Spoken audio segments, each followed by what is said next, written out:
Sur le site du port en eau profonde de Kribi dans le département de l'Océan, au sud du Cameroun, l'annonce de la signature d'une convention en vue de l'approvisionnement en eau potable du port est bien accueillie.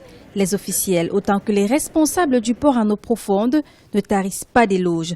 La première phase des travaux est achevée. Nous avons achevé la constitution de la première phase, qui représente en gros un dixième de ce qui est projeté à l'horizon 2040.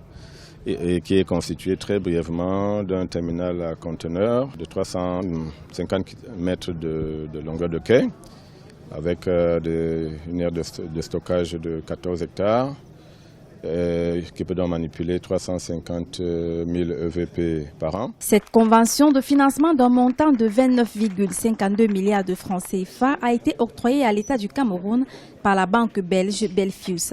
Ce montant permettra de financer 100% du coût lié aux services d'ingénierie, à la fourniture et aux travaux relatifs à la première phase du projet d'approvisionnement en eau du complexe industriel-portuaire de Kribi. C'est un financement de presque 30 milliards de francs CFA qui a été signé aujourd'hui.